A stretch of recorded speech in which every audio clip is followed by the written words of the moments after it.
Alrighty, serious story here on 2x2 Sports. Steven Adams put out a book called My Life, My Fight. And here is why it is titled My Fight, My Life.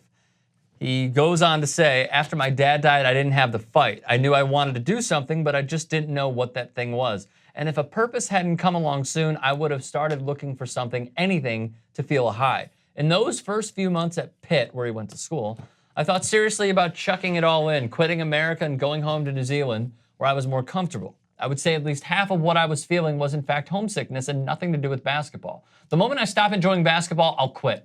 Things were heading that way when I was at Pitt, and if there was one thing I knew, it was that I had to leave before it ruined the game for me forever.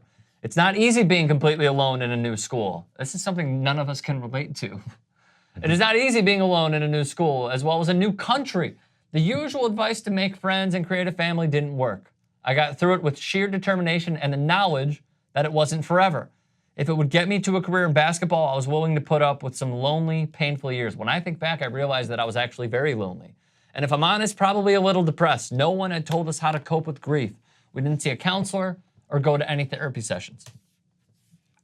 I know many people that have watched this are now hearing this for the millionth time, but bear with me. I love that we are now redefining what an athlete is. It is not this machismo, egotistical nature of, you go out there and you ball. You box out Enes Kanter and you swat Nikola Jokic and you shut up and you play basketball and that's all I want to know you for. We have broken that barrier with Kevin Love, with DeMar DeRozan, now Steven Adams, where they are revealing their own depression, anxiety, mental struggles. And I'm glad now we are at the point in society where our reaction is not like a Laura Ingraham, shut up and dribble. It's more so a, man, I had no idea you felt that way. Let me give you a damn hug. Because everyone has it at some point. And even if you don't deal with any depression issues or mental health things, there's points where people just feel down, tired, sad, don't want to do it right now. It's with anybody's job. And these are jobs that these guys are going through. Even in college, like you said at Pitt, his focus was becoming a professional basketball player.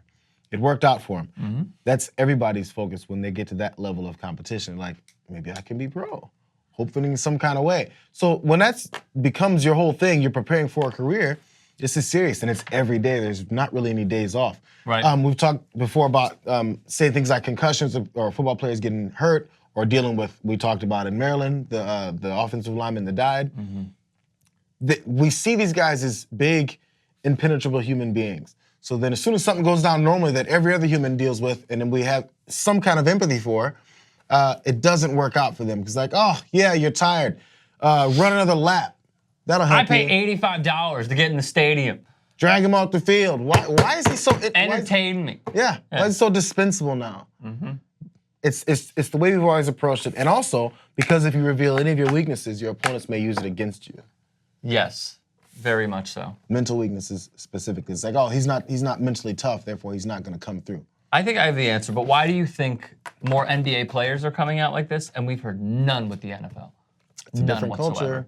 It's a different culture. It's the same reason why there's support for social, not exactly the same reason, but there's a cultural difference between those two professional leagues. So when it's something with socially conscious things, the NBA players are allowed to do it more.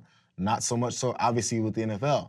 When it comes to things like injuries, mental problems with that, this thing will be allowed more at the NFL. I think because the fan base accepts it more, and it's just the nature of football. So you consider it tougher if you don't let this be known because you're going to get run out. Agreed. Alrighty, let us know your thoughts. Comment section below. Subscribe to 2x2 Sports. We will see you soon.